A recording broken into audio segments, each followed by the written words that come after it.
My dear student, स्वागत है आपका ई लेक्चर सीरीज। आज जो हम टॉपिक ले रहे हैं रेशियो एनालिसिस के अंदर वो है आपका फाइनेंशियल पोजीशन रेशियो के अंदर जो हम रेशियो निकालेंगे उनकी हम बात करेंगे। जैसे कि इस क्वेश्चंस के अंदर हम आते हैं तो आपको इन्फॉर्मेशन क्या दी है, from the following balance sheet आपको कैपिटल एंड लायबिलिटी साइड में कैपिटल दी है, इक्विटी शेयर्स दिया है, फिर आपको प्रेफरेंस शेयर्स दिया है, तो ये कैपिटल के पार्ट है। फिर रिजर्व एंड सरप्लस के अंदर आपको कैपिटल रिजर्व दिया है, जनरल रिजर्व दिया है, ये रिजर्व एंड सरप्लस के पार्ट है।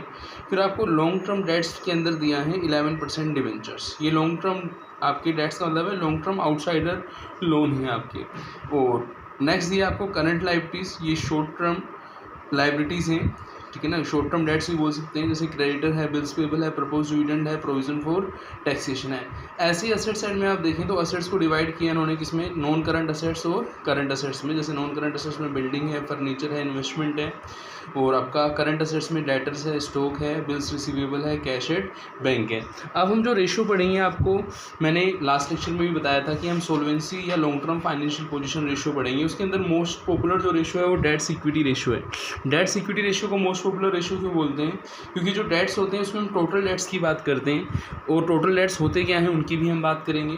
और इक्विटी का मतलब है हम शेयर होल्डर फंड्स की बात करते हैं, दोनों को ही हम जो इनसाइडर सोर्स ऑफ फंड्स हैं जैसे equity share, preference share, reserve and surplus, उनकी हम बात करेंगे। तो पहले हम डेट्स एंड इक्विटी रेशियो को समझेंगे, फिर उसके बाद जो अदर रेशियो हैं ये भी हमें समझ में आने लग जाएंगे कि जैसे डेट्स रेशियो क्या है, लॉन्ग टर्म डेट्स क्या है आपका, और डेट्स जिसको हम सोल्वेंसी रेशियो बोलते हैं वो क्या है, इक्विटी रेशियो जिसको हम प्रोप्राइटर रेशियो बोलते हैं वो क्या है आपका। तो उन चीज़ों को भी हम आगे डिस्कस करेंगे। फिर हम लास्ट में पढ़ेंगे कैपिटल गियरिंग रेशियो। तो इसी क्वेश्चन की हेल्प से मैं आपको इन रेशियोज़ को समझाऊंगा। जैसा कि आप देखें तो सबसे पहले मैं आपको इस क्वेश्चन की हेल्प से कौन सा रेशियो समझाने जा रहा हूँ, आपका डेट्स इक्विटी रेशियो। तो डेट्स इक्विटी रेशियो को समझने के लिए पहले आपको ये समझना होगा कि डेट्स क्या होते हैं, इक्विटी क्या होते हैं। जैसे कि आपको विजिबल हो रहा होगा कि जो डेट्स का फॉर्मूला है वो क्या है, टोटल डेट्स, ठीक है ना। लॉन्ग डेट्स जैसे डिवेंचर्स हैं, इस क्वेश्चन के अंदर आपको दिया भी है, देखिए हम देखें तो लॉन्ग डेट्स के अंदर आपको डिवेंचर गिवन है, तो डिवेंचर क्या हो गया अपना, लॉन्ग डेट्स हो गया। शॉर्ट डेट्स की बात करें तो करंट लायबिलिटीज़ हैं, तो शॉर्ट डेट्स भी इस क्वेश्चन के अंदर गिवन है। देखिए शॉर्ट डेट्स के अंदर आप देखें तो आपको करंट लायबिलिटीज़ दी हैं, क्रेडिटर है, बिल्स पेबल है, प्रपोज डिविडेंड है, प्रोविजन फॉर टैक्सेशन है। अब आपसे कोई पूछे कि यहाँ पे हम डेट्स की कैलकुलेशन कैसे करेंगे, तो आप बता सकते हैं कि जो अपने लॉन्ग डेट्स हैं और जो शॉर्ट डेट्स हैं उनको हम जोड़ देंगे तो अपने पास डेट्स आ जाएगा। जैसे कि आप देखें तो यहाँ पे हमने डेट्स की कैलकुलेशन की हुई है, आप देखेंगे यहाँ पे, तो यहाँ पे आपको देखो टोटल डेट्स लिखा हुआ है, long debts plus short debts. Long debts का मतलब डिवेंचर हो गया, शॉर्ट डेट्स अभी हमने पढ़ाई था, creditor, bills payable, propose dividend, provision for taxation, ये क्या हो गया, शॉर्ट डेट्स हो गया। हमने इनके अमाउंट भी लिख दिए हैं। जैसे आप क्वेश्चन के अंदर देखें तो यहाँ पे इन्फॉर्मेशन में आपको क्या गिवन है, आप देखिएगा यहाँ पे आपको इन्फॉर्मेशन में क्या गिवन है कि जो आपका 11% डिवेंचर है वो कितना है, देखो 11% डिवेंचर कितना है आपका, 1,20,000, ठीक है ना। फिर क्रेडिटर कितना है, आप देखें क्रेडिटर 30,000 है आपका। फिर आपका जो शॉर्ट डेट्स के अंदर बिल्स पेबल कितना है आपका 25,000, प्रपोज डिविडेंड कितना है 15,000, और प्रोविजन ऑफ टैक्सेशन कितना है 40,000। तो इनको टोटल करेंगे 2,30,000 डेट्स आ जाएगा आपका। फिर हम बात करेंगे इक्विटी की। जैसा कि मैंने आपको बोला था कि इक्विटी क्या होता है, इंटरनल सोर्स होता है, जैसे इक्विटी शेयर हुआ, प्रेफरेंस शेयर हुआ, रिजर्व्स के अंदर जो पैसा है चाहे वो कैपिटल रिजर्व हो चाहे वो जनरल रिजर्व है, तो फिर हम इनका टोटल इक्विटी के अंदर करेंगे। शेयर होल्डर फंड के अंदर equity share plus preference share plus capital reserve plus general reserve. तो इक्विटी शेयर का अमाउंट 1 लाख, प्रेफरेंस शेयर का अमाउंट कितना 50,000, कैपिटल रिजर्व का अमाउंट 50,000 और जनरल रिजर्व का अमाउंट 10,000। तो ये 1 लाख प्लस 50 प्लस 50 प्लस 10, ये आ गया आपका 2,10,000 आ गया। तो जब हम डिवाइड करेंगे 230 में 2,10,000 का, तो 1.1:1 आएगा। जो एक्चुअल रेशियो 1.1:1 है, और जबकि आइडियल रेशियो जो आदर्श अनुपात है वो कितना है 1:1। तो यहाँ पे आप देखें तो जो डेट्स का पार्ट है वो 1 से हाई जा रहा है, 1.1 जा रहा है। Here debts is higher than the ideal, कि डेट्स जितने रखने चाहिए उससे क्या है, डेट्स क्या हैं, ज़्यादा हैं। तो ये हमने जो फर्स्ट पढ़ा था वो कौन सा था अपना, बोलो, डेट्स इक्विटी रेशियो था। फिर हम देखेंगे जो नेक्स्ट रेशियो आता है वो क्या आता है अपना, सोल्वेंसी या डेट्स रेशियो। जैसा कि आप देखें यहाँ पे सोल्वेंसी या डेट्स रेशियो हमने लिखा है, हम डेट्स को सोल्वेंसी रेशियो भी बोलते हैं। अब क्वेश्चन ये बनता है कि सर पहले जो आपने फॉर्मूला बताया था वहाँ पे आपका डेट्स भी था, तो डेट्स अपॉन इक्विटी हमने कर दिया था। यहाँ तो खाली डेट्स है, तो हम अपॉन में क्या करें। तो आपको ध्यान रखना है जब आपको कुछ नहीं बताया जाता है तो डेट्स को किस पे राइट होता है, total tangible rights, total tangible assets पे राइट्स होता है। टोटल टेंजिबल असेट्स का मतलब होता है कि उससे वो अपना पैसा ले सकते हैं, वो सिक्योर्ड होता है उससे। तो यहाँ पे देखें तो डेट्स कितने हैं, हमने प्रीवियस डेट्स में देखा था total debts long debts plus short debts कितने थे, ये टोटल किया था डिबेंचर्स का, क्रेडिटर का, डिबेंचर अपने लॉन्ग डेट से, creditor, bills payable, propose division, provision और टैक्सेशन का टोटल किया था, ये 2,30,000 तो अपने पास टोटल डेट्स आ गया। अब हम बात करेंगे टोटल टेंजिबल असेट्स की। अब जो टोटल टेंजिबल असेट्स की हम बात करें तो बैलेंस शीट के असेट साइड की तरफ हमें फोकस करना होगा, और असेट साइड में हम देखेंगे कि कौन कौन सी असेट्स हैं। जैसे आप देखें तो बिल्डिंग है, फर्नीचर है, आपका इन्वेस्टमेंट है।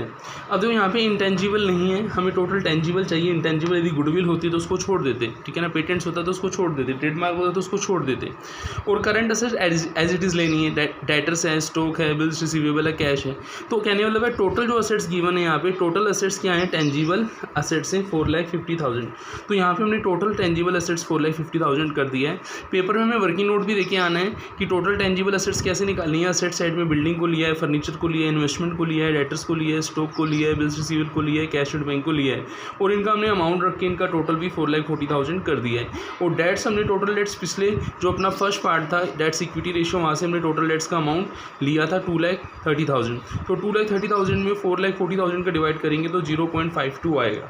अब आप देखें 0.52:1 तो हम लगाते ही हैं फाइनेंशियल पोजीशन रेशियो में, तो 0.5:1 ये आपका जो है डेट्स रेशियो आया है।